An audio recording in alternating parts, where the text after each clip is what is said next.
నీకు ఒక సమాజంలో ఉన్నతమైనటువంటి విలువలు గౌరవాలు నీకు అవసరం లేదా? అవసరం ఉందా లేదా?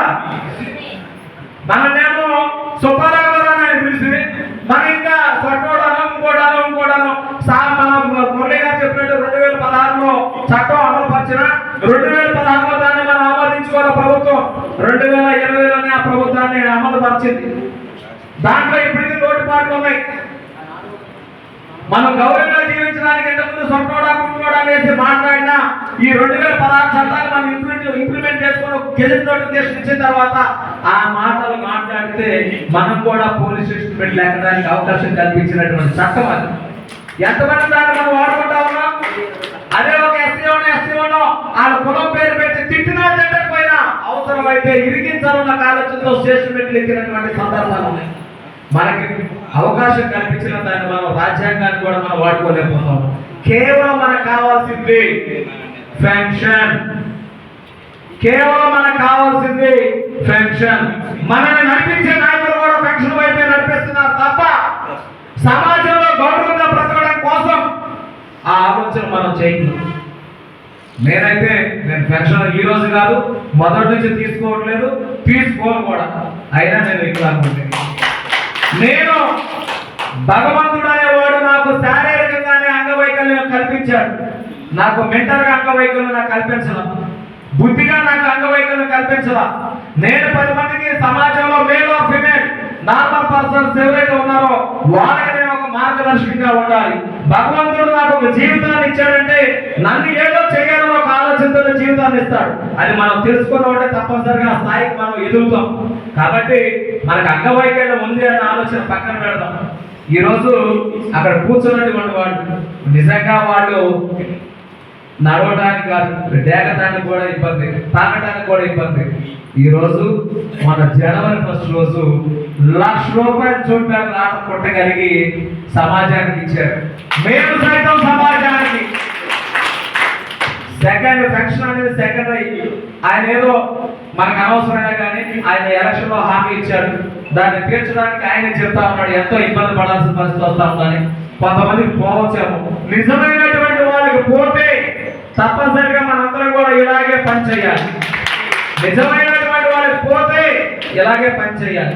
ఒకవేళ ఇంత ఏళ్ళు పోతే వాడికి అంత అవసరం మనం ఇవ్వాల్సినంత అవసరం పడలేదు. ఒక ఏళ్ళు ఇది లేదంటే ఒక కారు ఏళ్ళు లేదంటే యాక్సిడెంట్ లో ఆపరేషన్ అయింది. యాక్సిడెంట్ లో శంకర్ 2 నిమిషాలు యాక్సిడెంట్ లో పూర్తిగా కాలులో చేయకపోతే వాడికి ఒక సర్టిఫికేట్ సదరణ సర్టిఫికేట్ ఇస్తే తప్పదు. వాడి కోసం కూడా అడుగుతాం. కానీ ఆపరేషన్ అయిన తర్వాత మామూలుగా నడగలిగినటువంటి వాడికి మన ఎట్టి పరిస్థితుల్లో సపోర్ట్ చేయకూడదు.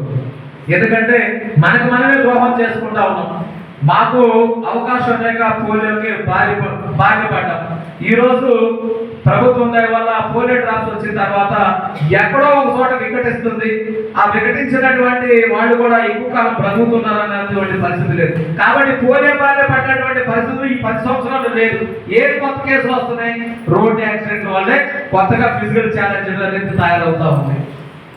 21 అంశాలు పొందుపరిచినప్పుడు 4 వేసినప్పుడు మనం ఎందుకు పోరాటం చేయలేకపోతా ఉన్నాం? ఎవరికి వాళ్ళమే. ఈరోజు శంకర్ మొన్న శనివారం శుక్రవారం ఏదో మనం వచ్చారు అనేక చేద్దాం అనుకుంటా ఉన్నాం. నేనైతే శంకర్ చెప్పాను, నాకు పీడబ్ల్యూతో నాకు పని లేదు, లేదంటే ఇంకో సంఘంతో నాకు పని లేదు. ఇది మన జిల్లాలో జరుగుతుంది. మన జిల్లాకి ఆ చివరి ఉన్నటువంటి చిత్తూరు జిల్లా నుంచి లేదంటే అనంతపురం జిల్లా నుంచి మన పక్కన ఉన్న శ్రీకాకుళం జిల్లా వరకు అందరూ వస్తూ ఉంటారు. ఇక్కడ సదుపాయాలు ఏమాత్రం లేకపోయినా మనం రిసీవింగ్ అనేది కరెక్ట్గా లేకపోయినా వెళ్ళే విజయనగరం. విజయనగరం కాదు, ఈ విజయనగరం అనేది అనేక కళలకు రాజధాని.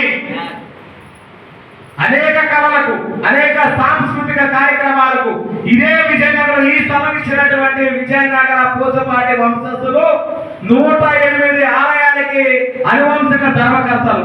ఇంక్లూడి కాశీలో ఉన్నటువంటి ఆలయానికి కూడా అంత పేరు ప్రఖ్యాతులు ఉన్నటువంటి ఈ విజయనగరం వెళ్ళే విజయనగరం ఏదో చూశారన్నట్టుగా మనం ఉండకూడదు. మనలో మనకి ఎన్ని మనస్పర్ధలు ఉన్నా ఆస్తి గొడవలు అయితే కాదు కదా. ఆస్తి గొడవలు అయితే నాకు శంకర్ కేం లేవు, నాకు చేస్తాస్ కేం లేవు. కేవలం కొన్ని సందర్భాల్లో సంఘాన్ని నడిపే విధానంలో కొంచెం మనస్పర్ధలు ఉండొచ్చేమో, అయినప్పటికీ వాళ్ళు ఏ కార్యక్రమం చేసినా మేము మాకు చెప్తారు, మేమే కార్యక్రమం చెప్పినా వాళ్ళకి చెప్తాం. ఇవి ఒక ఐకమత్యంగా మనకి మనం కలుసుకొని చేసుకునేది. ఈ రోజు ఈ వేదిక మీద మేమందరూ మా జిల్లా మా విజయనగరం పేరు పోకూడదు, మనందరం కలిసి పనిచేద్దాం. వచ్చినటువంటి వాళ్ళు బయటికి వెళ్ళిన తర్వాత ఇంకెక్కడో ఒక చోట మీటింగ్ జరిగినా విజయనగరాన్ని మించి చేయకూడదు, అది ఎప్పటికీ విజయనగరం గుర్తుండాలి అన్న ఒక ఆలోచనే. ఆ విధంగా అందరూ పనిచేస్తారని ఇప్పటికీ ఇక్కడ నిన్న రాత్రి అక్కడికి వచ్చినటువంటి వాళ్ళకి మా గుడి దగ్గరకు వచ్చినటువంటి వాళ్ళకి కొన్ని జూట్ బ్యాగులు కూడా ఇవ్వడం జరిగింది. ఆ పాకడానికి ఇబ్బంది పడేటువంటి పరిస్థితుల్లో ఉన్నటువంటి వాళ్ళు ఈ బీటీసీ కాలేజీ ఆన్ వీల్స్ వారి సహకారంతో ఒక 15 రోజులు వాళ్ళకి ట్రైనింగ్ ఇచ్చిన తర్వాత ఏకలవ్య శిష్యులుగా వాళ్ళకి ఇక గురువు కూడా ఎవరున్నా ఫస్ట్ 2 రోజులు నేర్పించారు. ఒక 15 రోజులు వీళ్ళు అందుబాటులో ఉన్నారు. మిగిలిన తర్వాత మా కాళ్ళ మీద మాకు భగవంతుడు కాళ్ళిపోయినా ఈ సమాజానికి మేము మార్గదర్శకంగా ఉండాలి. ఎక్కడ కూడా నాలాంటి వాళ్ళు డిస్టాంట్ చేయకూడదు. మాకు ఉద్యోగాలు ఒకడు మాకు ఇచ్చేదేంటి, మేమే 10 మందికి ఉద్యోగం చూపిస్తామన్న ఆలోచనతో మా విజయదుర్గ విద్యార్థుల సంక్షేమ సంఘం ఆధ్వర్యంలో ఈ 2 సంవత్సరాల్లో 20 మందికి మా విజయదుర్గ దివ్యాంగ సంక్షేమ సంఘం తరఫున 20 మందికి ట్రయల్ అడ్మిషన్లు మా సంఘం తరఫున ఇవ్వడం జరిగింది. వాళ్ళందరూ కూడా వాళ్ళు స్వతహాగా మిషన్ కుట్టుకుంటూ ఎక్కడ యాచించుకోకుండా, వాళ్ళ అమ్మా నాన్న కూడా యాచించుకోకుండా, వాళ్ళ పోరాటటువంటి వాళ్ళు వాళ్ళ కాళ్ళ మీద వాళ్ళ జీవనాన్ని కొనసాగిస్తా ఉన్నారు. ఒక 3కి తోపుడు బండి ఇవ్వడం జరిగింది. వాళ్ళలో ఇక్కడే లోపల ఉన్నారు, రమణ చేయొచ్చు ఒకసారి కింద ఉన్నారా, తోపుడు బండి ఇచ్చాము. వాళ్ళ అక్కతో వాళ్ళ చెల్లెలతో వాడే కూర్చొని